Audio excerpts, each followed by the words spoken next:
예, 안녕하십니까. 오늘 이렇게 아침 일찍부터 이렇게 강의를 들으신다고 노고가 많으십니다. 이번에 이제 경기도 의사회에서 또 학술대회를 준비해 주신 분들께도 감사를 드립니다. 오늘 제가 강의를 할 제목은 진료 현장의 다빈도 의료법 위반 상담 사례입니다. 그래서 제가 이런 강의를 준비하면서 모르는 게 약인가? 근데 제 결론은 모르는 게 약이 아니라 우리가 대한민국에서 의사로서 살아간다면 진료를 한다면 알아야 되는 우리가 자동차를 운전하면서 운전만 할 줄 알면 안 되잖아요. 특히 엑셀레터만 밟을 줄 알면 안 되잖아요.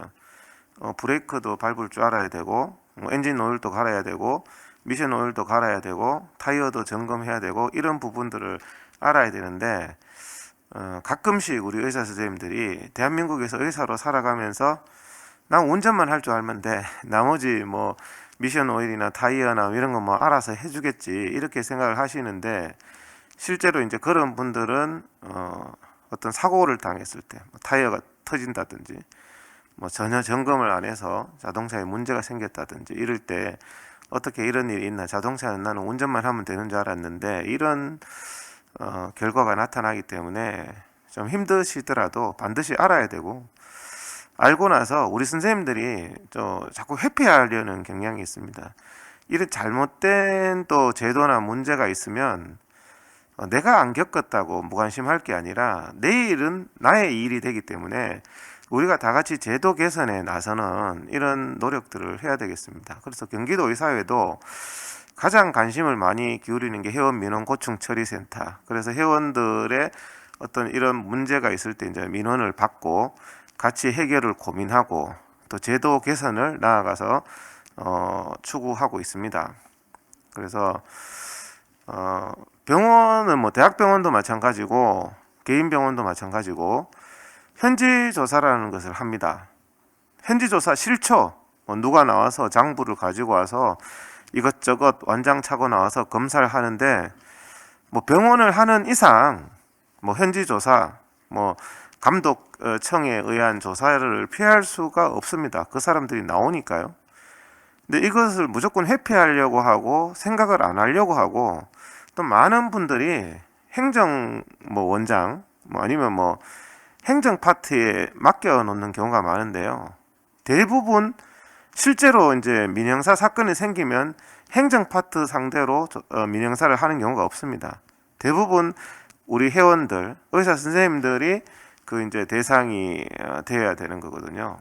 그래서 이런 부분들을 행정 파트에만 맡겨놔서는 안 되고 아는 부분을 지시를 해야 되겠죠. 아는 부분을 내가 진료도 바쁘고 하니까 지시를 하는 선에서 해야지, 나는 모르니까 네가 알아서 해라, 이런 식의, 심지어는 경기도 민원고충처리센터에 그 행정 파트가 민원을 넣는 경우가 있어요. 그럼 저희들도 상당히 좀 기분도 언짢고 제대로 이 사람이 의지가 있는가, 자기가 이렇게 심각하게 면허 정지가 되고 업무 정지가 되는 일이 닥쳤는데 그 민원 넣는 거조차도 행정 파트에 뭐 원무과장이 넣고 이런 경우가 있어요. 그래서 그런 자세는 좀 바람직하지 않다. 병원을 운영한다면, 대한민국에서 의사로서 살아간다면 당장에 나의 옆에서 지금 생기고 있는 문제이기 때문에 알아야 된다.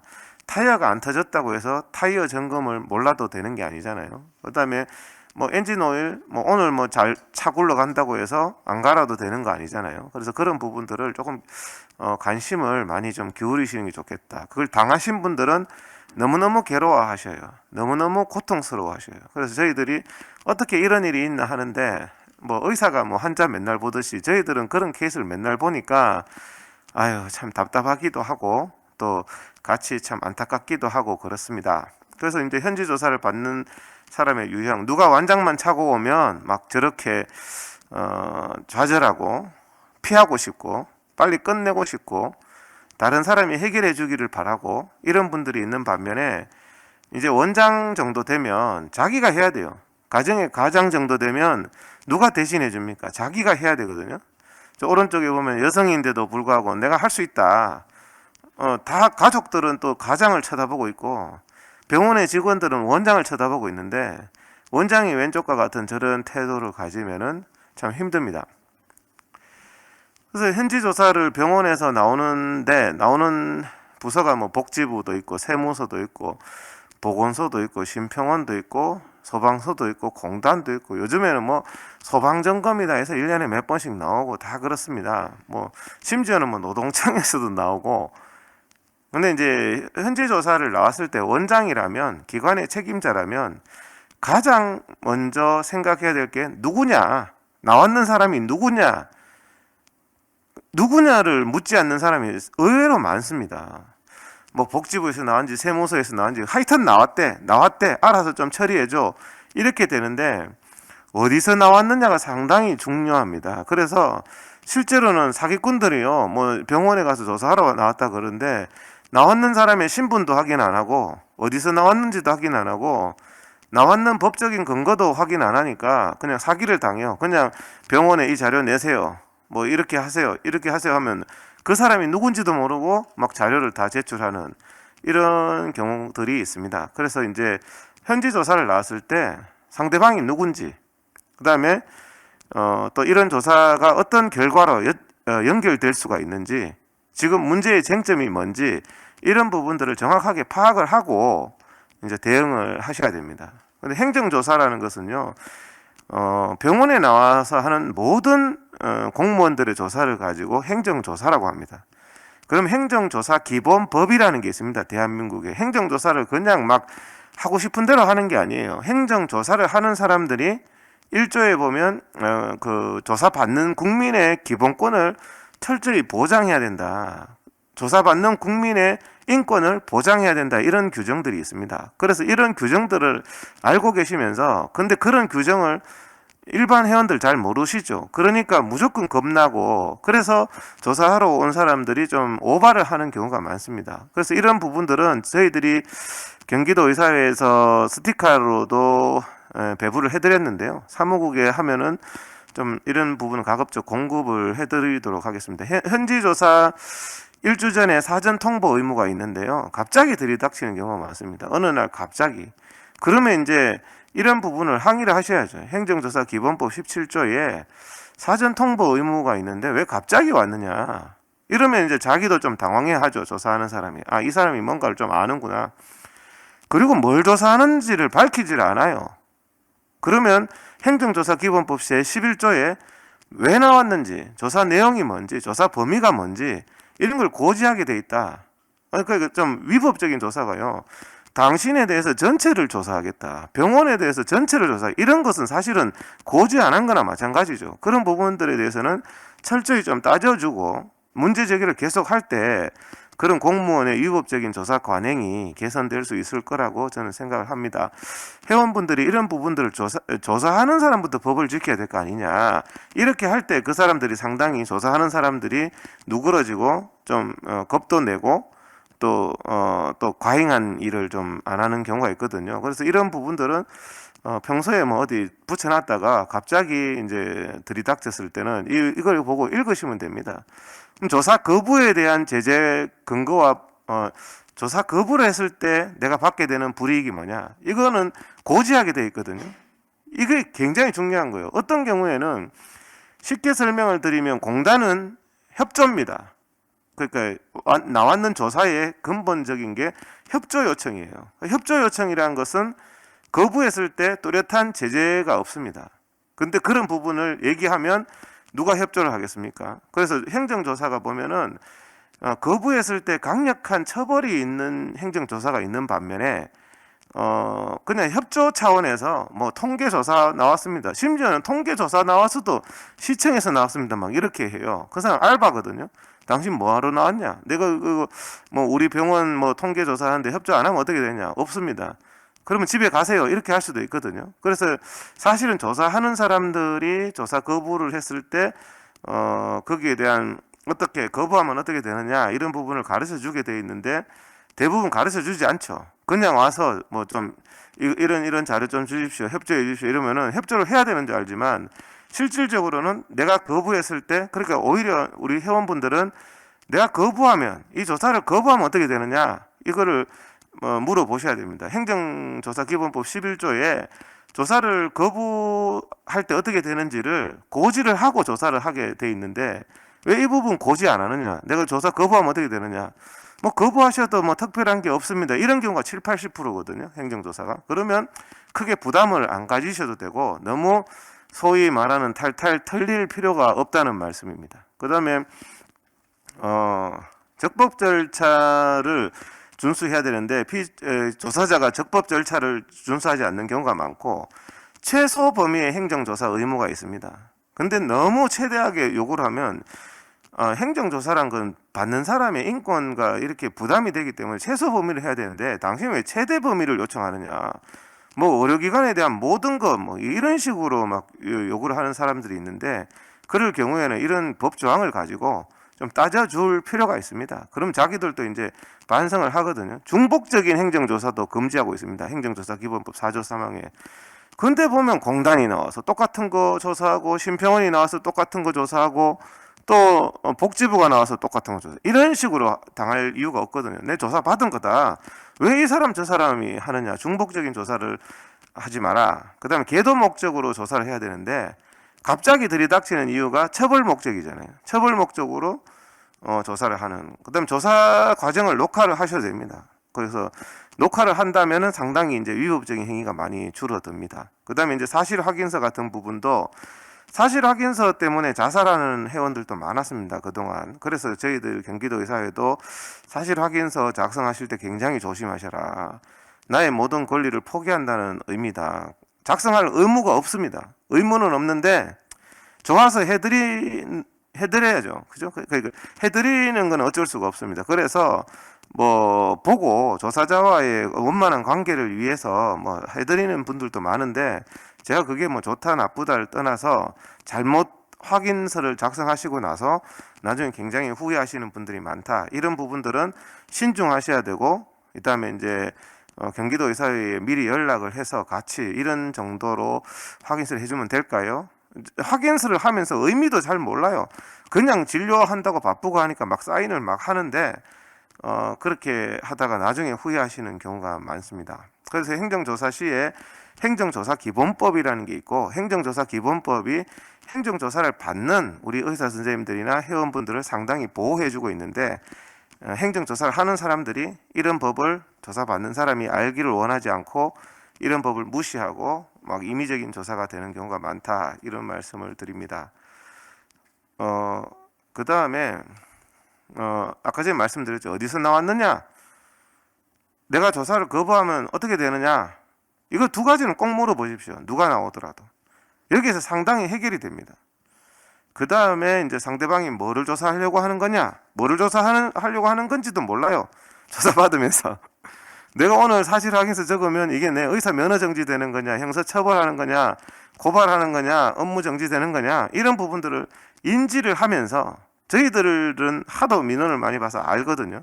아, 이런 사실 확인서를 요구하면 이 사람 면허 정지 시키려고 이렇게 요구를 하는구나, 이 의료기관 업무 정지를 시키려고 하는구나, 이제 그런 판단이 돼야 되죠. 그게 그 정도 돼야 이제 지피지기가 되는 겁니다. 그래서 이제 적용해서 한번 생각해 보면 이번에 비급여 강제 신고 제도가 시행돼서 회원들이 굉장히 혼란해하고 또 곤란해하고 또 두려워하기도 합니다. 근데 비급여 강제 신고 제도에 있어서 내가 거부하면 뭐가 되느냐, 오늘 제가 강의를 드렸잖아요. 신고 안 하면 과태료 100만 원이에요. 과태료는 형사처벌이 아니죠. 돈 100만 원 내고 치우는 거죠. 과태료 안 내고 계속 개길 수도 있죠. 그렇기 때문에 내가 거부했을 때 받는 데미지가 모르겠습니다. 100만 원 없으면 죽는 분들도 계실 수도 있겠지만 뭐 감내할 만하다. 내가 거부했을 때 의사면허 정지 3년, 신고 안 했을 때, 비급여 신고 안 했을 때 의사면허 정지 1년 이러면 거부 못 하죠. 겁나서. 뭐 먹고 살아야 되는데 어떻게 하겠습니까? 과태료 100만 원. 아이, 나 100만 원 없는 셈 치고 한번 개겨볼래. 이렇게 할 수가 있는 겁니다. 판단이 되시죠. 제가 말씀드리는 게. 그래서 인정하는 것에 그 허위 신고를, 이번에 이제 비급여 강제 신고를 할 때, 대충 신고하고 말지 뭐. 이런 회원분들 많으세요. 나중에 그거는 과태료가 2배입니다. 200만 원입니다. 그래서 대충 신고하는 것보다는 안 하는 게 낫다. 대충 신고하면 그게 죄가 더 크거든요. 그게 이런 부분 잘 모르세요. 그래서 어떤 사이트들도 보면 아이 뭐 대충 신고하고 합시다. 이런데 나중에 그런 것들이 다 후환으로 돌아온다. 그리고 비급여 신고의 문제가 경기도의사회에서 성명서에도 나갔죠. 문제가 많습니다. 왜냐하면 비급여에 대한 단순 신고가 아니고 보면은 비급여에 대한 통제 목적이라는 게 명확해요. 사실 저수가 제도에서 비급여라는 게 의료기관을 유일하게 또 살리고 있는 그런 부분이고 북한의 통제 경제에서 장마당과 같은 역할을 하는 거다. 저는 그런 얘기를 하는데 북한에서 주민들이 그나마 장마당에 가가지고 생활 필수품도 사고 이러는데 장마당을 없애버리면 북한 주민들 못 삽니다. 지금 마찬가지로 의료기관에 수가 정상화는 안 하고 비급여를 다 통제해버리면 사실은 살기가 상당히 힘들어지죠. 그나마 비급여 때문에 숨쉬고 있는 회원분들도 많았거든요. 근데 작년에 실시 빈도를 입력하라. 전산으로 한다는 것의 문제는요. 보고받는 사람이 전산 양식을 만들어서 너 집에 숟가락 몇 개냐까지 다 보고하게 만듭니다. 근데 그걸 입력을 안 하면 다음으로 진행을 안 하기 때문에 상당히 좀 폭력적인 방법이 된다. 보고하는 사람이 결정을 해야지 보고받는 사람이 전산으로 받고 싶은 내용 다 넣어서 대답 안 하면 당신 미제출이야 처벌할 거야 이렇게 되는데 이번에도 보면 전년도 실시 빈도를 입력하라. 초음파를 작년에 100번 했는지 200번 했는지 가격을 국민들한테 알게 한다 하면서 작년에 몇 번 했는지 그 병원에서 몇 번 했는지가 왜 필요하죠? 정부에서 이런 부분들이 몇 번 했는지를 알겠다는 건 세무조사라든지 뭐 그다음에 뭐 이런 빈도가 늘어나는지 줄어드는지 이런 걸 통해서 새로운 통제를 하겠다는 거죠. 그다음에 이번에 차트 복사비 이런 것도 상한가가 얼마다. 아니 비급여라는 것은 국민과 의료기관의 계약관계인데 상한가가 어디 있습니까? 상한가가. 근데 상한가 초과 사유를 입력하라. 이거 다 통제하겠다는 거죠. 이런 부분들이 신고하면 비급여 내 가격만 얼마인지 신고하면 되지. 그렇게 돼 있는 제도를 가지고 상한가 초과 사유를 입력하라. 아니 비급여가 언제부터 상한가가 있었죠? 참 기가 막히죠. 그 다음에 가령 뭐 초음파 검사다. 초음파 검사가 급여 항목을 봐도 일반 초음파가 있고 정밀 초음파가 있고 추적 초음파가 있고 가격이 다 다릅니다. 초음파가 뭐 1시간 하는 초음파가 있고 10분 만에 끝나는 초음파가 있고 위험도가 있는 초음파가 있고 해서 근데 가격을 넣는 란이 하나밖에 없어요. 그러니까 가격 그냥 갑상선 초음파 정밀하게 보는 경우도 있고 또 일반적으로 보는 경우도 있고 병변이 있는 경우도 있고 다 다른데 그냥 갑상선 초음파 5만원 3만원 이렇게 회원들이 놓고 있단 말입니다. 그런데 그걸 이 사람은 너무 힘들었어. 이 사람 최소한 10만원 받아야 돼. 이거 뭐 약값도 안 나와. 내 허리 아파서. 이렇게 하면 10만 원 받으면 그게 사기가 된다는 거예요. 형법적으로. 그러니까 이런 게 굉장히 문제가 있습니다. 입력란도 다양해야죠. 초음파라는 게 전에는 비급여 신고할 때 얼마에서 얼마 사이라고 넣게 돼 있었습니다. 그래서 예를 들어서 갑상선 초음파다 2만 원에서 30만 원. 왜? 환자 케이스가 다 다르고 난이도가 다 다른데 이걸 급여도 이렇게 다 나누면서 비급여는 획일화를 해버리는 거예요. 이런 부분에 많은 문제점이 있다. 그래서 지금 이걸로 회원들이 입을 피해를 경기도의사회가 판단해 봤을 때 굉장히 큰데 우리가 회원들이 신고 안 했을 때 입는 손해는 과태료 100만 원이 다거든요. 그래서 우리가 의정 협상을 하든 이런 거 할 때 이런 제도를 만들 때 회원들이 좀 감내할 수 있는 페널티로 하는 게 좋아요. 어떤 제도를 만들었을 때 거부하면 과태료 100만 원. 회원들이 그래도 한번 비벼볼 수 있단 말이에요. 거부하면은 면허정지 1년. 회원 보고 죽으라는 소리죠. 그 제도 만들어 놓고. 이번에 수술방 CCTV가 그러잖아요. 수술방 CCTV는 안 하면 징역형이에요. 안 할 수가 없어요. 과태료 100만 원이면 나 수술방 난 도저히 의사 신념상 못해. 과태료 100만 원 낼래 이런데 CCTV는 안 하면 징역형이다. 우리 또 보면요. 저도 컴퓨터 뭐 해보면 자료가 날아가거나 분실되거나 이런 경우가 많거든. 파일이 날아가거나 포맷이 되거나 이런 경우가 있는데 그렇게 되면 징역 3년입니다. 3년 이하의 징역이에요. 자기들은 컴퓨터 날아가는 경우가 없습니까? 영상 자료가 분실되면 CCTV 영상 자료가 분실되면 원장들이 징역형에 처해져요. 이거 참 완전히 북한보다 더한 굉장히 심각한 상태죠. 그럼 우리 회원분들이 잘 몰라요. CCTV 강제화법이 통과됐다. 나 어떻게 한번 개개 볼래? 개개 보는데 저 같은 경우에는 이런 협상 경험이 많아서 딱 보고 이거 거부할 때 요건이 뭐지? 이거부터 봅니다. 거부할 때 요건을 이제 회원들을 위해서. 그러면 거부했을 때 징역 3년이네, 골 때리네, 이렇게 되는 거예요. CCTV가. 근데 과태료 100만 원이네, 비급여 신고. 저도 그래서 제가 최초로 이거 거부하면 된다. 비급여 신고는 과태료 100만 원 잡혔다. 거부하자. 그러면 전국의 회원들이 이런 뭐 공산당 같은 게 어딨냐. 내가 국민하고 자유적인 비급여라는 게 신의료 기술도 개발하고 국민의 치료 선택권에 관한 부분인데 난 의사로서 하겠다. 14만 명이 다 신고 안 하면 14만 명 과태료 못 때립니다. 근데 의사협회에서 자꾸 뭐 신고하라고 문자 보내고 이러니까 신고 안 하는 분이 자꾸 위축이 되는 거예요. 옆집도 신고했다고 그러고 저 사람도 신고했다고. 다 같이 신고하지 맙시다. 100만 원씩 냅시다. 이렇게 할 수 있는 거죠. 이건 충분히 그런 투쟁을 해볼 가치가 있었는데, 신고하고 법원에다가 판사한테 뭐 행정소송을 한다? 행정소송 답이 나옵니까? 헌법소원 한다? 답이 나옵니까? 안 하면 되는 거예요. 법보다 가까운 게 주먹인데, 내가 지금 뭐 당했을 때 100만 원, 우리 회원들 성금 내는 기분으로 투쟁 성금 100만 원도 내는데 다 거부하고 하지 맙시다. 당장 이거 개선됩니다. 그러니까 이런 부분들을 의정 협상할 때 항상 페널티가 뭐냐. 이거 CCTV는 너무 협상을 잘못했어요. 페널티가 징역형이에요. CCTV 모든 시술을 다 녹화해야 됩니다. 분실해도 깜빵 갑니다. 깜빵 가면 뭡니까? 면허 취소법에 따라서 나오면 면허가 취소돼요. CCTV를 분실해가지고 수술 영상 보관 못해서 면허 취소되는 일이 앞으로 생긴다. 참 기가 막힌 거죠. 지금 면허 취소법이 이제 추진되고 있잖아요. 민주당에 의해서. 이런 부분에 대해서도 우리 회원분들 면허 없으면 어떡할 거예요? 배운 게 도둑질이고 배운 게 의사인데 면허 정지, 면허 취소 이런 부분들이 너무 잘 되는데 면허 취소법 면허 취소법이 심각한 게요. 징역형이나 금고형 이상이면 다 면허를 취소시킨다. 근데 징역형, 금고형이요. 굉장히 쉽게 나와요. 여러분들 뭐 가다가 교통사고 한번 잘못 나면 징역 3개월 이런 게 나옵니다. 저는 그런 케이스를 많이 보거든요. 그럼 면허 취소예요. 뭐 나가서 데모 한번 하면요. 징역 3개월 이런 거 쉽게 나와요. 데모 한번 했다가 의사 파업 투쟁 한번 했다가 징역 3개월 나오면 면허가 취소예요. 그러면 무슨 자유민주국가에서 의사 표명을 할 수 있습니까? 할 수가 없어요.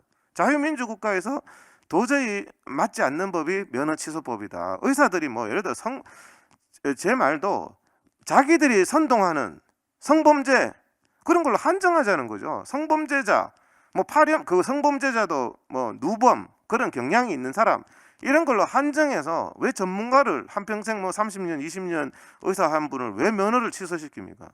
그게 면허를 취소할 만큼 그 사람이 경량성이 있고 위험성이 있고 재범 위험이 있고 죄질이 뭐 성범죄라든지 뭐 강간이라든지 이런 거면 의사들도 동의한다는 거죠. 모든 범죄, 양심범죄도 많습니다. 요즘에 법률적 견해가 달라서 징역형에 처해지는 사람도 많거든요. 그렇기 때문에 우리 회원분들이 이런 부분들에 대해서 잘 진짜 생각을 하셔야 된다. 그래서 이번에 이제 비급여 신고 제도를 경기도 의사회가 뭐 별 생각 없이 뭐 회원들 문자 보내고 그냥 뭐 선동하려고 뭐 이렇게 하는 게 아닙니다. 다 계산을 해보고 비급여 신고 거부는 할 만한 투쟁이다. 우리 회원들이 받을 불이익에 비해서는 굉장히 할 만한 투쟁이다. 근데 의사협회가 계속 뭐 신고하라고 해버리니까 참 황당한 그런 시츄에이션이 돼버려가지고 전화가 많이 오더라고요. 다른 사람 다 신고하는데 어떻게 해야 됩니까? 한번 개겨봅시다. 100만 원. 그래도 뭐 그 회원에 대한 피해가 적기 때문에 저는 그렇게 대답합니다. 전화를 여러분 오시는데 100만 원 없어도 살잖아요. 한번 개겨보죠. 그러지. 그러면서 이제 개기시는 분들이 많으세요. 그래서 비급여 강제 신고로 인한 위험성이 너무 커 보인다. 뭐 작년에 횟수를 조사하고 상한가를 상한가 조사하는 게 뭡니까? 상한가에 대해서 통제를 하겠다는 거거든요. 상한가 위반 사유를 입력하라는 게. 그 다음에 너무 획일화돼 있다. 아니 의사의 진료를 너무 획일화하는 거예요. 1시간 초음파 본 거하고 뭐 아니면 3시간 비급여 실수를 한 거하고 10분 한 거하고 어떻게 똑같습니까? 다르죠. 그래서 이런 부분들에 대해서는 우리가 문제가 있다. 이렇게 해서 이제 성명서를 냈고 또 입장을 이렇게 천명했습니다. 복지부는 전산신고 강제를 중단해라. 신고하는 사람이 얼마인지 내면 되잖아요. 조사하고 싶다며. 그러면 신고하는 사람이 서면, 그래서 우리 임원분 중에 한 분이 용감하게 서면 신고를 했습니다. 처벌해라. 처벌해봤자 뭐 100만 원이니까 했을 수도 있고 용감하셔서 하실 수도 있는데 일단은 이렇게 했고 다른 분들도 동참하자 이런 운동을 벌이고 있습니다. 서면 신고, 팩스 신고 했습니다. 우리 임원분이. 그래서 여기에 대해서 신고 거부가 나오면 경기도의사회 차원에서는 신고 거부에 대해서는 행정소송을 해서 나 신고했는데 왜 신고 거부를 하냐, 나 팩스로 했지 않냐, 서면으로 했지 않냐, 왜 전산으로 강제하느냐, 이런 부분으로 쟁점을 가져가 보면 차라리 지금처럼 뭐 신고 자체를 뭐 헌법소원 이런 것보다는 가능성이 좀 높지 않을까. 그리고 지금 오늘 뭐 학술대회를 보시거나 다른 회원분들도 이런 투쟁에 동참하시고 싶은 분들은 같이 하시면 좋겠다. 서면 신고, 팩스 신고를 왜 니만 했냐, 이거보다는 뭐 한 3,000명, 5,000명 하면 좀 법원에서도 좀 낮게 보지 않겠습니까? 근데 법원에서 꼭 하는 소리가 왜 너 혼자 그러냐, 딴 사람 다 하는데, 이렇게 됐을 때는 참 승소 가능성이 많이 떨어지는 거죠. 그래서 이제 이런 부분을 투쟁한다, 난 100만 원 성금 낸다, 옛날에 뭐 1,000만 원씩도 성금 내고 하니까 자신을 위해서 100만 원 성금 낸다고 생각하시고 취소도 되거든요. 나 전산 신고한 거 취소한다, 서면 팩스로 바꾸겠다, 나오면 내 100만 원 가지고 한번 소송해 보겠다, 경기도의사하고, 뭐 이런 것도 좋은 방법이 되는 거죠. 그래서 이제 A 임원님께서 이제 심평원에 서면 신고 내용 정리를 뭐 여기 보면 다 적어놨어요. 얼마 초음파. 아니 내가 서면으로 하겠다는데 자유민주국가에서 뭘 가지고 전산으로 무슨 뭐 작년에 몇 번 했는지 안 넣으면 신고도 안 되게, 이런 식으로 하면은 뭐 작년에 몇 번 했는지 안 되면 신고도 안 되는 건 아닌 것 같아요. 지금 제가 정확한 말을 해야 되기 때문에. 근데 이제 향후에는 그렇게 뭐 시스템을 언제든지 바꿀 수 있는 거죠. 지금은 손님 받는다고 뭐 안 넣어도 넘어가게 하다가 나중에는 안 넣으면 진행이 안 돼요. 여러분 전산해 보셨잖아요. 안 넣으면 진행이 안 돼요. 개인정보 동의하시겠습니까? 하기 싫은데 안 넣으면 진행이 안 돼.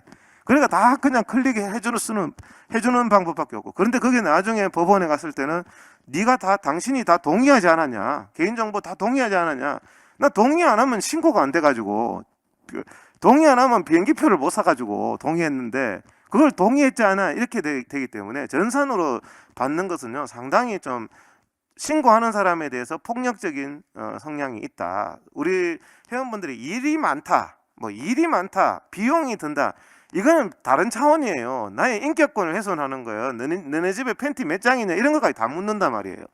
그런 건 묻고 안 하면은 이게 이제 안 되기 때문에 그 참 문제인 거죠. 그래서 이런 부분들을 제가 이제 이걸 사례로 말씀드리는 게, 이제 거부했을 때 뭐 수술실 CCTV는 내가 거부했을 때 어떤 걸 받느냐, 아니면 비급여 제도는 거부했을 때 어떤 걸 받느냐, 이런 걸 알아야 내가 거부를 할 건지 투쟁을 할 건지 뭐 납작 엎드리고 갈 건지 이런 판단이 들어올 거 아닙니까, 원장으로서. 그래 이런 부분들을 우리가 이제 행정조사기본법으로 좀 알고 있어야 된다. 그래서 이제 첫 번째로 말씀드리는 게 이제 복지부 현지조사입니다. 이 복지부 현지조사는 저 밑에 사진 보이죠? 5명이 007 가방 들고 나오면은 복지부 현지조사다. 저 그림을 한 번만 보신 분은 인상이 아주 깊기 때문에, 저도 저렇게 한번 나왔어요. 근데 처음에는 몰랐어요, 저게 뭔가. 갑자기 월요일날 출근했는데 저렇게 007 가방 들고 정장애가 한 5명 나타나더라고. 아주 그냥 조폭 패거리처럼 딱 나타나죠. 그래서 이게 제일 사실은 의료기관을 운영하면서 가장 고통스럽고 가장 어려운 조사입니다. 복지부 현지조사. 대학병원도 하고 개인병원도 하는데요. 문제는 참 웃기는 게, 제가 이런 사례를 수없이 보는데요. 대학병원은 업무정지 시킨 적 없어요. 대학병원은 지금까지 한 번도 업무정지 시킨 적 없는데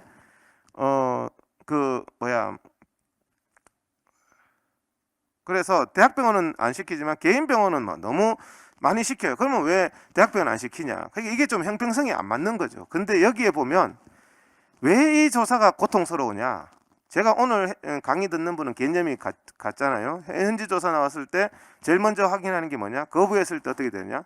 거부했을 때 건강보험법 98조 2항에 따라서 의료기관 업무정지 1년입니다. 거부했을 때. 여러분 의료기관 업무정지 1년 하면 어떡합니까? 병원 문 닫고 직원 다 실업자 되고 골 때리잖아요. 그러니까 팬티 벗어 그러면 팬티라도 벗어야 되는 게 복지부 현지조사인데 이게 왜 그렇게 됐느냐? 건강보험법 98조 2항 때 제가 10년 이상 동안 이거 바뀌어야 된다. 건강보험법 98조 2항에 어떤 행정조사도요, 세무조사도요, 거부했을 때 그 1년 영업정지 이런 거 없습니다. 세무조사도 과태료 하지. 그럼 과태료를 바꿔야 돼요. 과태료 1,000만 원. 나 기분 나빠서 못할 수도 있잖아요. 조사 나온 사람이 너무 거만하고 하는 행태가 너무 또 과잉하고 이럴 때 나 거부하겠다. 거부할 수 있는 거죠. 뭐 증거 자료 수사기관에 고발하든지 하면 되는데, 이게 과태료 5천만 원이 차라리 나요. 과태료 5천만 원. 의료기관 1년 정지, 여기에 누가 당해냅니까? 그래서 이런 독소 조항들이 우리 의정협상 대표들이 이런 걸 다 동의를 해줬단 말이에요. 과거에. 그럼 우리 회원들이 현장에서 그냥 질의하면 저희들 참 목소리가 줄어듭니다. 거부하시면요. 업무 정지 1년이거든요. 시킨 대로 다 하셔야 돼요. 복지부 현지조사 나오면 시킨 대로 다 하셔야 돼요.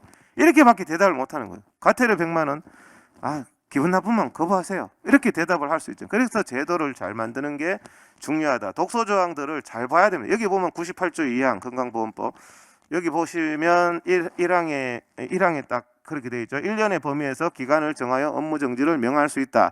근데 꼭 1년 합니다. 1년.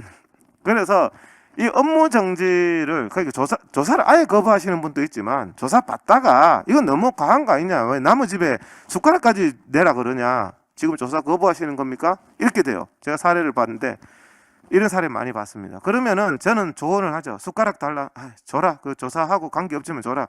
나 이거 도저히 부당하다 생각해요. 왜 남의 집 숟가락을 조사해요? 나 이거는 못해요. 업무 거부하십니까? 나 집에 갑니다. 업무 정지 1년입니다. 이렇게 하니까 의사 선생님들은 그 당시에 열받아. 그래, 네가 하고 싶은 대로 해. 이렇게 가는 분들이 있거든요. 비참하게 결과가 나옵니다. 업무 정지 1년 되니까 인테리어 다 뜯어야죠. 장비 다 팔아야죠. 직원들 다 실직시켜야죠. 그래서 이게 너무 과잉한 제도다. 그래서 반드시 우리가 이거는 개선해야 된다. 가장 고통스러운 조사가 복지부 조사다. 여기 딱 보시면 아까 5명 있고 밑에 복지부 장관 도장 딱 찍혔죠. 저거 보시면 올 것이 왔구나 이렇게 생각하시면 됩니다. 행정조사 명령서 저걸 딱 제시합니다. 무슨 뭐 암행어사 마패처럼 제시합니다. 오면은 딱 보면 복지부 장관. 우리는 보면 이거 골 때리네 이렇게 하는데, 어떤 분은 뭐 별것도 아닌 시청에 뭐 알바가 왔는 거나 이거나 똑같이 생각해요. 뭐 이거 왔는데요 이러는데, 이게 어느 게 심각한지 어느 게 덜 심각한지 이런 부분들을 파악을 해야 뭔가 될까요? 이거는 의료기관이 업무 정지되는 거예요. 병원이 이제 그만하는 거예요. 면허 정지되는 거예요. 면허 정지되면 뭐 먹고 살 겁니까? 이거 나오면은요, 이거 나왔는데도 진료하고 계셔요. 진료. 저는 한 3일 진료하지 마라 그럽니다. 이거 지금 뭐 평생 의사 해야 되는데 이거 잘못되면 면허 취소되고 면허 정지되고 업무 정지되고 과징금 몇십억씩 날라가는데 무슨 그 몇천 원 더 벌겠다고 진료를 합니까? 여기에 집중을 해야죠. 이 조사 기간이 한 3일 되거든요. 3일 동안 인생이 결정되는 겁니다. 인생이. 그래서 3일 동안 업무 과정 알아서 하고 자기는 진료하고 있어요. 그러면 안 되거든요. 그래서 이런 뭐 자료들, 포괄적인 자료를 다 제출하라는 거죠. 사실은 뭐 너네 집에 있는 거 다 내놔 이렇게 됩니다. 제출 서류가.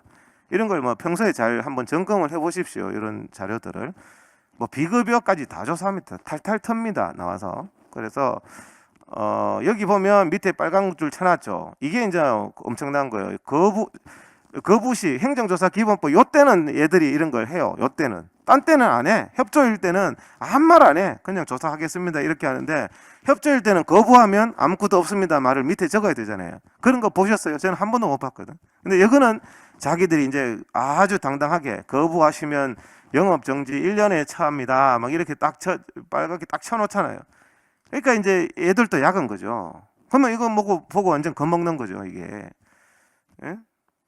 이렇게 이제 막 이런 거 받으면 막 가슴이 벌벌 뛰어야 됩니다. 근데 이런 거 받았을 때는 안 뛰고, 별거 아닌 거 받았을 때 뛰고, 이런 분들이 계셔요. 그러니까 이게 진단을 좀 정확하게 이렇게 하셔야 되는데, 이게 이제 현지 조사가 한 3, 4일 정도 합니다. 3, 4일 조사가 중요하다는 것은 제가 조금 전에 말씀을 드렸고, 3에서 6개월 후에 사전 처분서가 나오고, 이의 신청하면 또 한 6개월 후, 한 1년 뒤에 인생이 결정됩니다. 당장 결정되는 거 아니에요. 3, 4일 조사하고 나서 한 1년 동안은 병원이 뭐 다 해요. 진료도 하고 일상생활도 하고 다 하는데, 이 3, 4일 때문에 1년의 인생이 결정되고, 그 이후에 이제 행정소송 1심, 2심, 대법원 가려면 뭐 5년, 10년씩 가시는 분이 있습니다. 그래서 이런 부분들을 생각한다면 3, 4일 조사가 굉장히 중요하다. 우리가 조기 진단이 중요하듯이 그 3, 4일 조사 나왔을 때 그때 빨리, 아니면 평소에 이런 강의를 듣고 알고 계시는 분들은 예후가 좋습니다.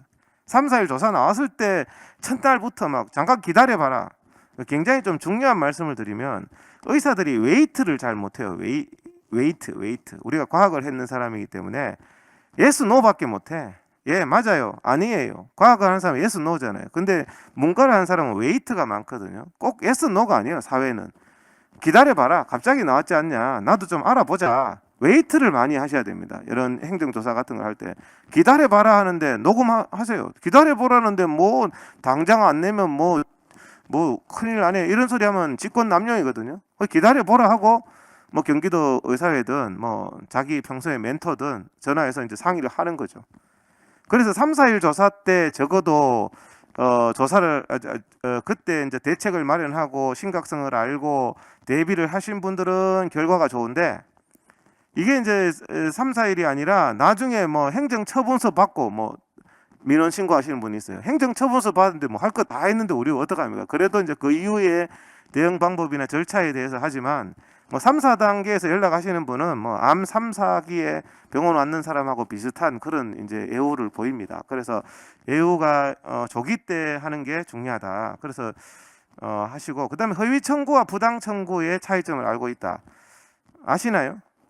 아시는 분 뭐 이거 뭐 넣는 한이 있는지 모르겠는데 1번, 2번 해서 이것도 잘 모르시는 분이 있어요. 허위 청구와 부당 청구는 엄청난 차이가 있습니다. 허위 청구와 부당 청구의 허위 청구를 하면요. 이거는 4중, 5중 처벌이 옵니다. 근데 부당 청구는 아주 제가 쉽게 설명하면 돈 문제로 끝나요. 부당 청구는. 그러니까 부당 청구는 뭐 과징금 5배 가혹하긴 하죠. 가혹하긴 하지만 돈 문제로 끝나는데 허위 청구로 걸렸다 하면은 면허 정지 나오죠. 경찰서에서 사기죄로 조사받죠. 그러면 사기 전과가 됩니다. 의사 선생님들 중에서 사기 전과가 많아요. 죄명이 참 더럽거든요. 이게 평생 없어지지 않아요. 뭐 어디 외국 나가든지 뭐 공직에 나가든지 죄명이 사기죄예요. 허위 청구가 참 과잉하죠. 근데 그래서 이제 허위 청구는 조심해야 되는데 허위 청구와 부당 청구의 차이점이 뭐냐? 아주 제가 알기 쉽게 설명을 드리면 허위 청구는 정확한 개념은 없는데 청구한 겁니다. 그런 환자가 병원에 온 적도 없고 그런 시술을 한 적도 없고 없는데 청구한 것은 허위 청구고 부당 청구는 급여 기준이 안 맞는 거죠. 이 사람은 뭐 100원짜리 청구해야 되는데 10원짜리 청구했고 있는데 청구 코드가 좀 틀린다든지 이런 게 이제 부당 청구고 아예 그런 사람이 온 적도 없고 뭐 이런 부분은 이제 허위 청구가 됩니다. 근데 말하면 굉장히 명확하게 구별될 것 같지만 진료 현장에서는 상당히 애매해요. 그래서 부당 청구인데 허위 청구로 몰려서 면허 정지당하고 동네 경찰서 가서 사기죄로 처벌받고 이런 민원 사례가 많아요. 그럼 저희들이 지적을 해주죠. 그건 부당 청구지 허위 청구가 아니다. 이렇게 이제 해서 제대로 검사도 잘 모르거든요. 검사가 허위 청구와 부당 청구의 차이를 어떻게 알겠어요? 그러니까 뭐 심지어는 보건소 공무원도 잘 몰라요. 근데 이런 부분을 항변을 해야 이런 위험에서 벗어날 수가 있다. 그래서 이제 허위 청구는 진료가 없는데 청구를 한 거. 뭐 가끔씩 이런 분이 있어요. 처방전을 제가 사례로 아는데 이제 약국에서 뭐 이렇게 15일씩 하면 뭐 조제료가 더 비싸대요. 그러니까 이제 고혈압 약을 30일 처방을 하는데 15일씩 나눠서 처방해 주세요. 그럼 난 더 비싸게 약국에서 먹습니다. 그래가지고 이 한 번 왔는데 환자가 뭐 예를 들어서 뭐 3월 1일 날 처방하고 3월 16일 날 처방전을 2개 주는 거예요. 3월 1일 날 처방전을 2개 줘요. 이거는 이제 허위 청구입니다. 허위 청구. 약값까지 전부 다. 이런 거는 상당히 조심해야 됩니다.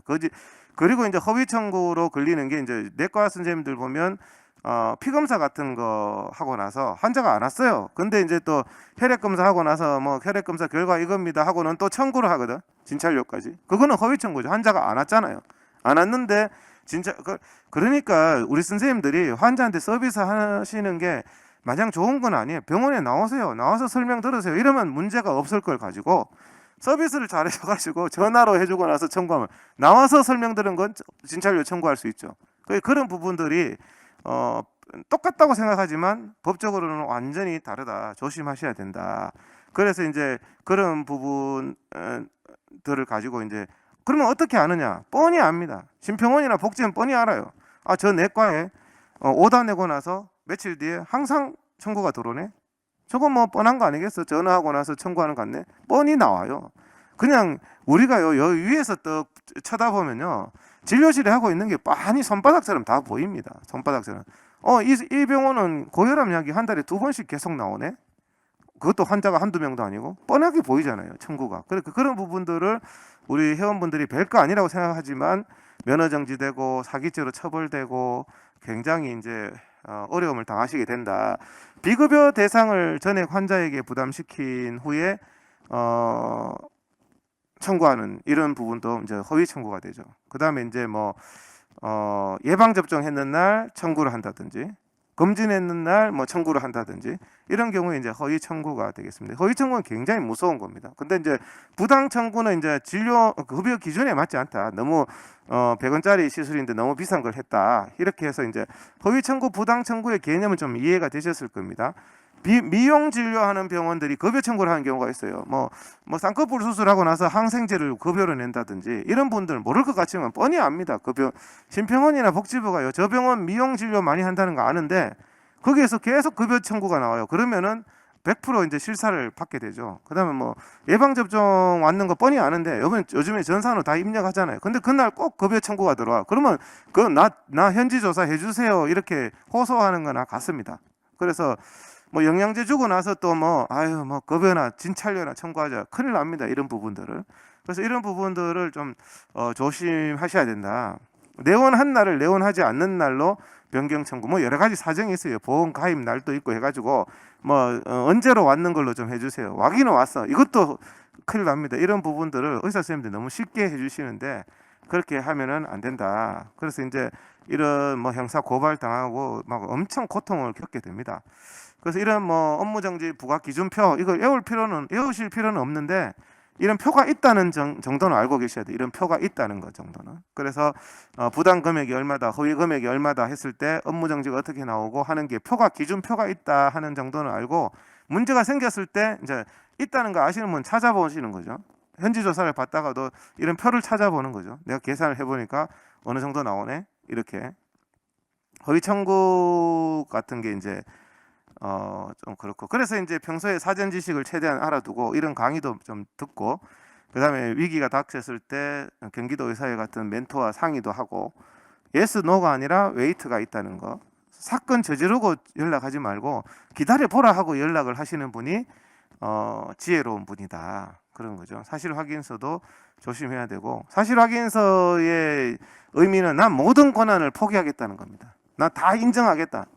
이거 굉장히 위험하거든요. 그래서 사실 입증 책임은 행정기관이 있습니다. 행정조사를 하러 나왔는 보건소든지 거기 입증 책임이 있는데 입증 책임을 가장 쉬운 게 자백서 받는 거잖아요. 자백서. 그래서 자꾸 이 사람들이 사실 확인서에 목매는 거예요. 자기들이 입증을 하고 증거를 찾고 이래야 되는데 증거 찾기 힘드니까 자백해 주세요 하는 게 사실 확인서인데 자기가 지금 다 틀릴 판에 자백을 그렇게 쉽게 하면 안 되죠. 근데 자백 강요가요. 자유민주국가에서는 불법입니다. 미란다 원칙이 있고 자백을 강요해서는 안 되고 묵비권이라는 게 헌법상 기본권입니다. 그래서 그런 부분에 대해서는 사실 확인서는 작성할 필요가 없다. 근데 사실 확인서가 공무원이 그냥 해달라는 게 아닙니다. 다 의미가 있어요. 면허 정지 시키려고 그 도장 찍어 달라는 거예요. 사인해 달라는 거예요.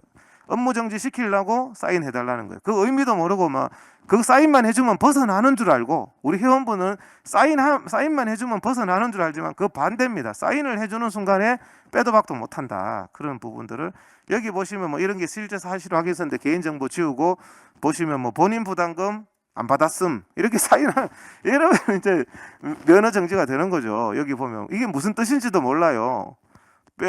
본원에 내원한 적이 없음, 내원 안 했는데 왜 청구를 해서 이런 말을 사실 확인서에 적어주고 나서는 빼도 박도 못한 거예요. 근데 이 사실 확인서를 안 적으면 입증을 해야 되잖아요. 그 사람이 내원했는지 안 했는지 모든 수천 명에 대해서 그 입증을 하기는 상당히 힘들어요. 행정조사처에서 그래서 조사기관에서 그래서 사실 확인서가 중요하다. 이렇게 이제 대법원 그러면 이제 사실 확인서 하고 나서 민원하시는 분들은 나 그때 너무 무서워서 나 막 너무 공포스러워서 그냥 사인해줬다. 막 5명 와가 막 폼 잡고 하는데 내가 막 겁나서 해줬다. 잘 보이고 싶어서 해줬다. 그래서 이제 법원에도 이런 걸 주장합니다. 난 지금 사실은 그게 사실이 아닌데 내가 그걸 해줬어요. 너무 겁나서 해줬어요. 막 잘 모르기도 하고 두렵기도 하고. 근데 뭡니까? 대법원 판례는요. 칼들이 대고 그 사람 손을 강제로 사인 대신 했는 경우가 아니면 인정 안 됩니다.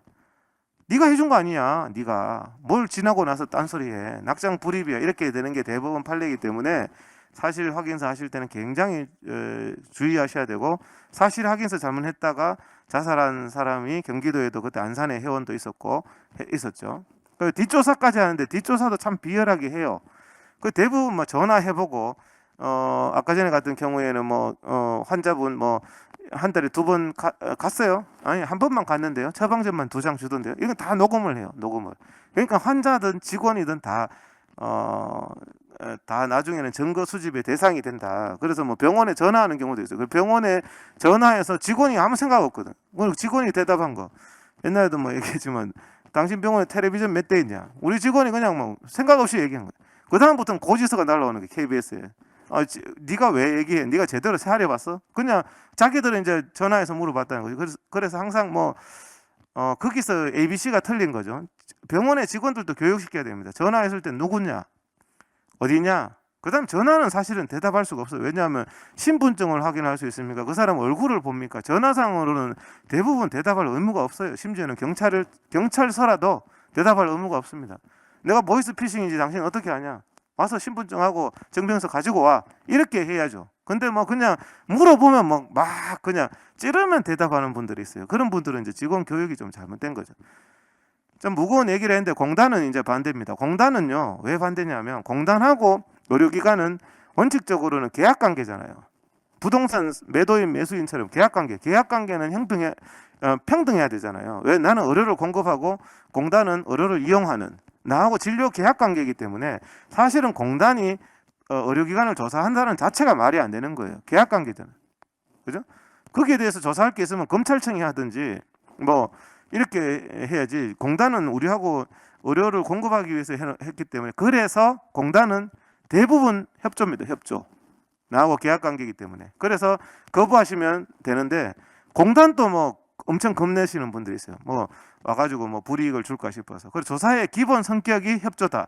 공단에서 나왔는 공문을 자세히 읽어보세요. 협조라는 말이 꼭 나옵니다. 협조. 조금 이따 제가 보여드리겠지만, 그러면 협조는 뭡니까? 협조하는 사람 마음이죠. 근데 그게 강제인 줄 알고, 그러니까 그런 부분을 모르는 분들은 강제인 줄 알고 집에 숟가락까지 다 내준 거야. 내주고 나서 또 이 민원을 하시는 분들이 있습니다. 어떤 분은 어제 내주고 오늘 하신 분이 있어요. 그래서 야, 그거 해주면 안 된다. 그러니까 어제 준 거 잠깐만 줘보세요 해가지고 잠깐 받아가지고 찢었다는 분도 있어요. 잠깐 받아서 그것도 그러니까 잠깐만 줘보세요 하고 들고 이제 원장이 뛴 거예요. 그러니까 병원 복도로 뛰니까 공단 직원은 3명 달려가고 그 원장이 마누라한테 토스해가지고 마누라가 절로 달려가서 찢었는데 그거를 공단 직원이 덮치고 이런 사건도 있었습니다. 그래서 그런 부분들을 잘 아시면 그런데 그래서 이제 여기 보시면 협조죠. 제가 빨간 걸로 이렇게 협조 이렇게 되어 있습니다. 그 공단에서 나온 거 여기도 보세요. 공단 자료 제출 협조 요청이잖아요. 일단 협조라는 말은 여러분들 그 기본적인 행정조사의 성격이 협조는 하고 안 하고는 내 마음이다. 협조하여 주시기 바랍니다. 다 그렇게 되어 있어요. 공단은. 심평원도 대부분 협조 요청입니다. 협조 요청 왔는 거 해주는 건 좋은데요. 그런 부분들을 여기도 보면 협조 요청이야 대부분. 근데 이제 어느 게 어느 건지 이제 오늘 강의를 들으신 분들은 구별이 좀 가는 거죠. 그래서 이제 현지조사 같은 거 많이 당하시는 분들은 족보가 있습니다. 현지조사 족보가. 미용 진료 하시는 분들 보험 청구 조심하세요. 미용 진료하면서 보험 청구하면 거의 백방 족보입니다. 족보. 예방주사 많이 하시는 분들 그 소아과 같은 데서 자꾸 보험 청구하지 마세요. 그 족보에 나와가지고 다 털어달라는 얘기예요. 나머지까지 다 틀리거든요. 그래서 임의 비급여라든지 인력 규정 위반, CT 이런 거 있는 분들, 그다음에 밥 주는 분들, 식대 하시는 분들 족보잖아요. 영양사, 조리사 영양사, 조리사가 단순히 있어야 되는 게 아니에요. 근무 시간 한 2시간만 일찍 퇴근해도 다 틀리는 거예요. 그래서 그런 부분들이, 그리고 또 지가 일찍 배려를 해줬는데, 영양사 한 2시간 일찍 퇴근하라고 배려를 해줬는데 또 말은 2시간 이상 하라던데 2시간 좀 빨리 퇴근하라던데요. 그럼 다 틀리는 거예요. 다 이런 부분들이. 내원일수 정원, 산부인과 같은 경우에는 모자 동실 10년 전부터 엄청 그냥 공단 입장에서 복지부 입장에 효자 종목이에요. 이걸로 수십억씩 털어가는 거예요. 모자 동실 하지 말라니까요. 모자 동실이 왜 걸리느냐? 신생아실 입원실하고 모자동실하고가 있는데요. 신생아실 입원실료가 더 싸요. 모자동실료가 좀 더 비싸요. 약간. 그러니까 청구를 하다 보니까 여기 조금 더 비싼 거 있네. 여러분들 비슷한 시술인데 조금 더 비싼 거 있는 거, 그게 함정인 경우가 많아요. 그건 누가 몰라서 청구 안 하는 게 아니거든요. 뭐 그냥 뭐 바이옵시를 했는데 뭐 그걸 좀 더 비싼 걸로 청구를 하면 그런 부분들이 상당히 걸린다. 그래서 어떤 분은 머리 아파서 아예 그냥 싼 걸로 하는데 그것도 비참한 거죠. 싼 걸로 자꾸 하다 보면 손해가 너무 크고. 그래서 이런 부분들 이제 제도를 잘 해야 된다. 그래서 경기도 의사회 민원 고충 처리 센터에서는 뭐 이렇게 회원들의 민원을 이렇게 하고 있고, 보건소 같은 경우에도 이렇게 이제 해가지고 이제 이게 뭐 전에도 말씀드렸다시피 뭐 LDL 같은 거, LDL 청구 한 개 잘못한 거예요. 검진하면서 한 개 잘못했는데 여기 보세요. 표가 보면 1회 때 업무정지 3개월이에요. 그러니까 1회 때 업무정지 3개월이니까 기가 막히죠. 6,000원짜리 청구 한 번 잘못했는데 그 검진 업무정지 3개월 이렇게 하면 병원이 타격이 너무 크잖아요. 그래서 이런 부분들은 경기도 의사에서 개선을 해라. 한 건이면 돈 6,000원 아니냐. 애들도 돈 6,000원 가지고는 뭐라고 안 한다. 한 10만 원 이하까지는 뭐 안 건드린다든지, 뭐 금액이 50만 원 이하까지. 당신도 살다 보면 착오가 있지 않냐. 뭐 위내시경 검사했는데 뭐 환자 아이디가 잘못 들어갔어. 그래서 엉뚱한 사람이 내시경 검사한 걸로 됐어요. 그런 거는 착오로 봐야지. 그걸 업무 정지를 3개월씩 시키냐 해서 다, 사실 뭐 다행히 그렇게 해서 다 해결을 했습니다. 왜냐하면 뭐 회원들이 하는 그런 부분들을, 또 그런 부분을 얘기하면 말단 직원들은 별로 이제 그 애누리가 없지만은 이제 공단 뭐 본부장이나 지사장 정도 되면 그 정도는 또 정상 참작을 해서 좀 할 수 있는 애누리가 있거든요. 그래서 이제 의료법 관련해서 또 이제 의료 분쟁 부분을 좀 제가 이제 말씀을 드리겠습니다. 의료 분쟁으로 요즘에 회원들이 이제 구속되는 사례들이 많습니다. 그래서 오늘 제가 준비했던 사례가 이제 대장 내시경하고 이제 내과에서 대장 내시경하고 세 분이 이제 심각한 형사 처벌 받은 사례를 오늘 제가 준비를 했는데, 그게 뭐냐면 이제 개인 병원에서 이제 봉지기가 그걸 했습니다. 이제 대장 내시경을 하다가 장천공이 일어났어요. 그래서 이제 봉지기가 대장 내시경을 했고, 그다음에 이제 원장이 장천공이 일어나고 나서 이제 뭐 환자가 아파하고 뭐 좀 뭔가 문제가 있으니까 원장이 가서 이제 대학병원 트랜스퍼 하기 위해서 여러 가지 뭐 원래 뭐 좀 업저베이션 하지 않습니까? 뭐 심플 업도멘도 찍고 뭐 좀 환자 경과도 좀 보고 뭐 이런 과정을 거쳐서 이제 3차 병원에 이제 환자를 후송을 했죠. 3차 병원에서는 이제 환자가 이제 그 대장이 천공이 됐기 때문에 대장 내시경을 재시행을 해서 이제 그 천공 부위를 봉합을 하다가 이제 호흡 어레스트가 나가지고 이제 환자가 저산소성 뇌손상이 발생한 사례입니다. 그래서 지금은 뭐 거의 식물인간 상태인데, 이게 이제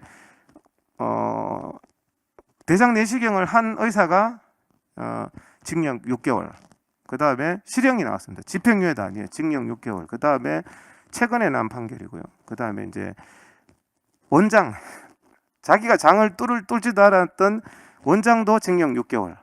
그 다음에 대학병원의 의사는 금고 6개월에 집행유예 이렇게 나왔습니다. 그러니까 3명 다 굉장히 심각한 이제 그게 나온 거죠. 그래서 이제 그 사례를 제가 이렇게 보니까 이제 의사 1, 2, 3이 이런 예, 감사합니다. 여기 보시면 나오죠. 피고인 A 봉지기는 징역 6개월, 피고인 B 는 또 원장은 징역 6개월. 그 다음에 이제 대학병원의 교수는 금고 5개월, 형의 집행을 유예한다 이렇게 된 거예요. 그래서 이제 이런 그래서 이게 이제 이런 요즘에요. 제가 회원 사례 보면요, 징역형 받는 분 되게 많아요. 의료 사고나 의료 분쟁으로. 그래서 이게 왜 이렇게 이제 그렇게 됐느냐? 여기 보시면 판결문을 제가 그대로 올려드립니다. 공동정범이다. 환자가 식물인간 됐는데 공동정범이다. 뭐 어떻게 하든지 환자 입장에서 생각해봐라. 환자 입장에서 생각하면 식물인간 됐지 않냐. 근데 서로 내가 식물 인간이 된 거는 제가 보기에는 대학병원 그에서 조금 문제가 있었던 것 같아요. 근데 이제 개인 병원 차원에서는 이제 내가 뭐 갈 때는 환자 멀쩡했고 산소도 안 쓰고 했는데 식물 인간 된 게 내 잘못이냐 이제 이렇게 한 거고, 대학병원에서는 이제 장천공이 이제 일어났기 때문에 이렇게 된 거 아니냐 이렇게 됐는데, 여기 보면 판사 입장에서는요, 자 지금 싸움이 누굽니까? 환자와 의사와의 그거죠. 근데 의사들 ABC가 다 싸워버려요. 서로 자기 책임 아니라고. 이래서 개박살이 난 겁니다. 이게 개박살이 난 시초가 뭐냐, 여기 보면 자 너네들은 공동정범이다. 누구 때문인지는 난 묻고 싶지 않다. 판결문에 예? 누구 때문에 식물인간 된지 너네들끼리 싸우고 너네들은 과실의 공동정범이다. 이렇게 판결문이 나오는 거예요. 그래서 이렇게 되기 때문에 싸우는 거 상당히 조심해야 됩니다. 근데 이제 이게 이제 발단이 뭐냐면, 대학에 있는 사람이 이제 천공이 돼서 한 3시간 만에 왔거든요. 그러니까 장천공이 한 낮 12시에 일어났고 오후 3시에 보냈어요. 그러면 상당히 빨리 간 거잖아요. 보통은 장천공이 일어나서 뭐 며칠 지나서 간 경우도 있고 이런데 한 3시간 만에 갔는데, 이 대학병원의 교수들이, 제가 이런 사례를 많이 봅니다. 의료 분쟁에서. 뭐 오면은 무조건 그냥 개인병을 욕해버리는 거예요. 엄청나게. 그래버리니까 뭐라 그랬냐면, 왔을 때 sepsis 상태고 폐혈증 상태고 뭐 환자 상태 엄청 안 좋았고, 그래서 뭐 sepsis라서 뭐 식물인간 됐다. 대한민국이 그렇게 자기 말 한마디로 그래 넘어갈 나라가 아니거든요. 우리가 의사로서 생각해 봤을 때 3시간 만에 sepsis가 옵니까? 천공이 일어나고 안 오잖아요. 근데 이제 자기는 자기 책임을 회피하기 위해서는 이제 개인병원 의사를 다 뒤집어 씌워야 되니까 뭐 장천공도 뭐 5cm나 되고 막 과장해서 말하고 뭐, 그다음에 왔을 때 뭐 환자가 뭐 거의 뭐 sepsis에 뭐 반 가는 상태고 뭐 이렇게 막 해버린 거예요. 검찰하고 뭐 수사기관에서. 그러다가 이제 이게 완전히 대치기를 당한 거예요. 검사하고 판사가 뭐라 그랬냐?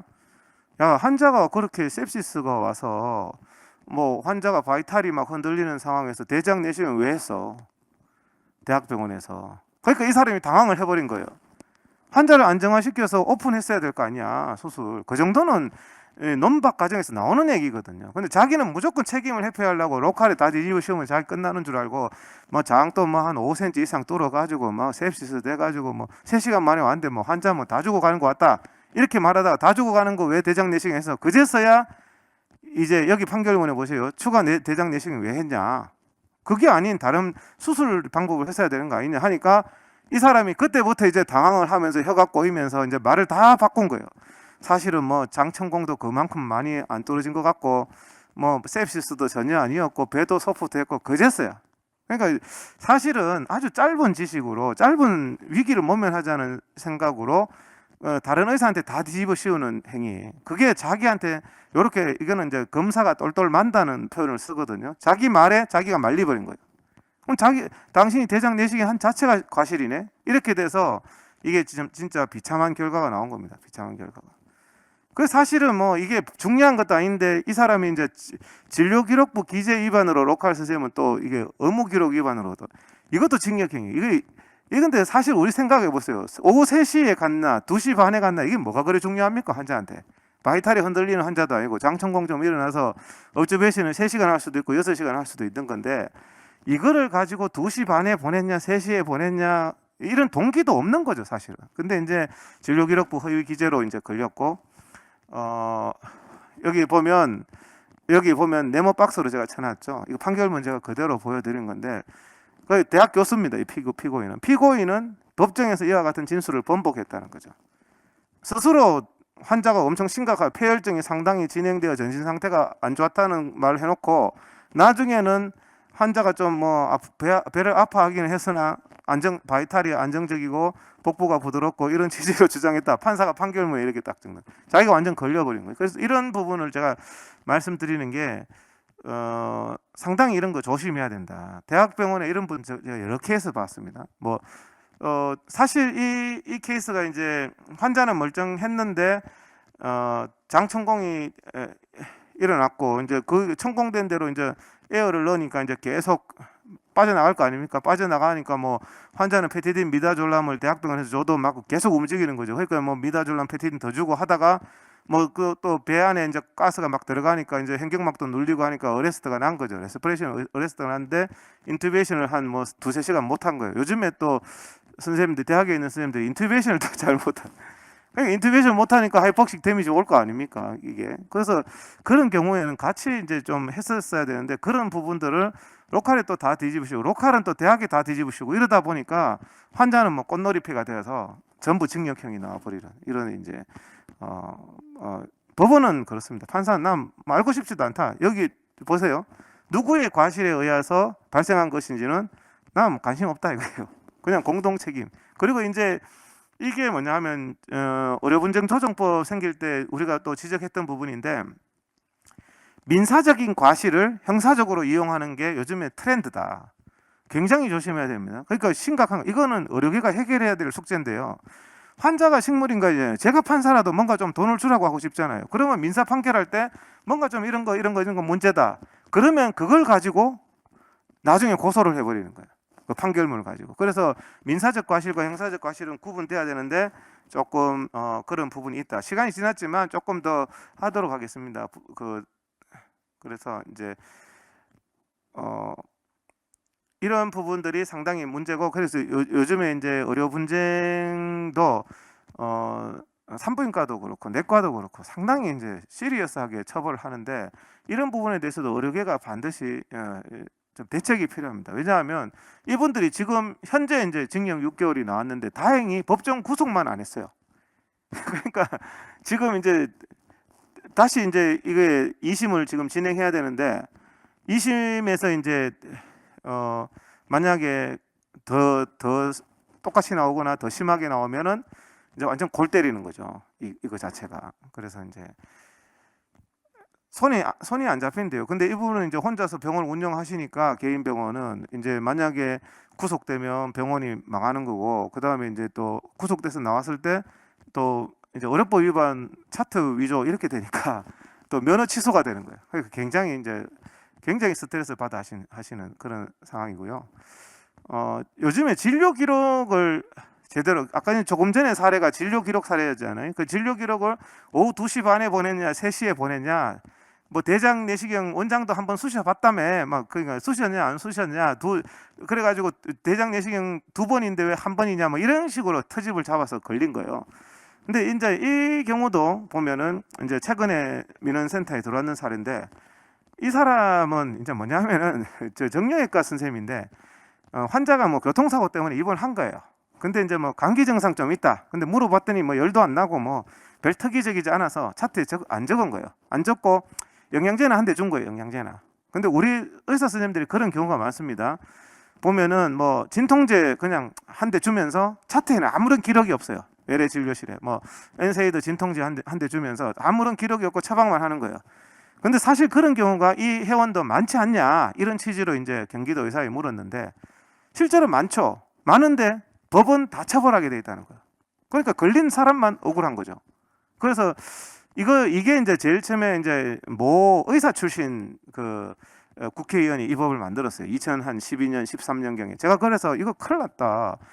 차트를 상세하게 기록해야 된다고 적혀 있는데 법이 상세하게 적지 않으면 처벌한다는 거예요. 그럼 상세한 기준이 어디냐? 이것도 정형외과 환자잖아요. 정형외과 환자 뭐 허리 아프고 뭐 교통사고 뭐 이런 거 적다가 감기인데 뭐 열도 안 나고 별거 없어서 거기는 아무 말도 안 적은 거예요. 그럼 여러분들이 앞으로 허리 아파요. 근데 내과에 왔어요. 진통제 주사를 약 주면서 처방했는데 허리 아파요 하는 데 대해서는 기록이 없으면 이게 형사처벌된다는 거예요. 그래서 이게 형사처벌된 사례입니다. 환자는 너무 이제 의사 선생님 너무 억울하죠. 이게 이제 아마 이게 용인인가 거기 있는 우리 회원인데 그래서 제가 이 말씀을 드리는 이유가 법을 이걸 개선해야 되지만 법이 개선될 때까지는 뭐 진통제 주면 뭐 허리 아팠음 뭐 이런 걸 꼭 적으셔야 돼요.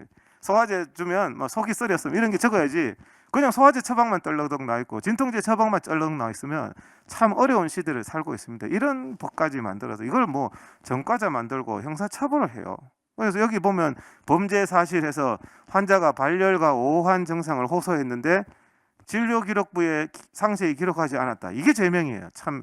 그래서 이 선생님은 참 억울하지만 다른 선생님들 다 그래 하는데요. 하지만 참 안타까운 일입니다. 그래서 이제 가급적 자세하게 좀 잘 적으시라. 요즘에 바쁘시고 특히 환자 많으신 분들은 막 대충 넘어가시는데 그게 걸린다. 그다음에 이제 비급여 항목 이런 것도 굉장히 중요한 건데 이분이 이제 징역형이 나왔습니다. 이게 뭐냐면은 제주도에서 이제 그 비급여 시술을 하면서 비급여를 뭐 보통 한 300만 원 받는 걸 한 1000만 원 받았나 봐요. 이 선생님이 한 1000만 원 받으면서 서울이나 부산에서 오는 분들은 비행기 값을 뒤로 이제 페이백을 해준 거예요. 페이백을 해주는 이거 상당히 조심해야 됩니다. 이거 제가 지금 굉장히 중요한 얘기들을 드리는데 요양병원의 환자도 그렇게 한대요. 요즘에 요양병원 환자한테 돌려 안 주면은 안 온대요. 환자 유치할 때. 그 돌려주면요. 자, 한 15만 원, 30만 원 병원비 대줬는데 15만 원, 30만 원 병원비 대줬는데 전액을 사기죄로 봅니다. 전액을. 1000만 원 전액을 사기죄로. 15만 원, 30만 원이 사기가 아니라 굉장히 심각합니다. 돈 몇 푼 보태줬는데 이게 환자 유인 행위도 되지만 그래서 요즘에 먹고 살기 힘든데 비급여 하시면 이렇게 하시는 분들이 있어요. 척추병원도 뭐 이렇게 해가지고 이제 그 페이백을 해주면 안 된다. 그 다음에 이제 영수증을 200만 원 끊어주고 환자한테 한 180만 원만 받는 거예요. 이런 것도 다 사기, 200만 원 전체가 사기가 됩니다. 이런 거 굉장히 이제 조심해야 되고 뭐 안 한 거를 뭐 했다고 이렇게 적어주시는 경우도 있고. 그 다음에 이런 분들도 계셔요. 요즘에 도수 치료는 뭐 비급여가 되니까 영양제 피부 관리 해주고 도수 치료에 다 때려 넣어서 이제 영수증 끊어주시는 분들, 뭐 이런 분들, 비급여를 다른 거에 퉁쳐서 해주시는 분들, 이런 분들이 이제 보험 사기 적발이 점점 많아집니다. 점점 많아지고, 이래서 이제 실비보험사에서 이제 최근에도 이런 걸 우리 회원 여러분들한테 많이 보냅니다. 그래서 뭐 실비보험사에서 이런 시술 왜 했냐, 그다음에 이거 뭐 돈 받은 근거를 제출해라 하는데. 보험회사가 우리한테 행정조사 기관이 아니잖아요. 제가 드리고 싶은 말씀은 이런 부분은 응하지 않아도 된다. 괜히 응해서 내가 뭐 이런 사유를 받았고 저런 사유를 받았고 하다가 말려가지고 보험회사에서 고발당하고 또 소송당하고 이러니까 이런 문서가 팩스로 많이 날라오는데 삼성생명 이런 데서 그러면 이제 좀 이제 그런 경우에 꼭 응답할 필요가 없다. 그 다음에 이제 한 가지만 더 하고 제가 마칠게요. 리베이트 사건인데 리베이트 이 사건도 진료실에서 막 현금을 받은 거예요. 2천만 원, 2천만 원, 7천만 원씩 받았습니다. 두 명이 7천만 원. A 의사는 7천만 원 받은 게 이제 두 번째예요. 상습범이죠. 지난번에도 받았고 이번에도 받았고. 그래서 이제 A 의사는 아이고 죽을 죄를 졌습니다 해서 어떻게 됐냐면 벌금 3천만 원이 나왔어요. B 의사는 초범인데 7천만 원 받아서 현금으로. 난 죽어도 안 받았어요. 그러다가 이제 1심에서 징역형이 나오고 징역형이. 여러분들 제 이 말씀 왜 드리냐면 혐의를 부인하면요 징역형이 나옵니다. 같은 금액이라도. 그래서 이제 혐의를 부인할 거냐 말 거냐. 근데 이제 결론을 말씀드리면 2심에 갔는데 이 남자 선생님 A는 뭐 쿨하게 인정해서 재범인데도 불구하고 뭐 2천만 원 벌금형이 맞았는데.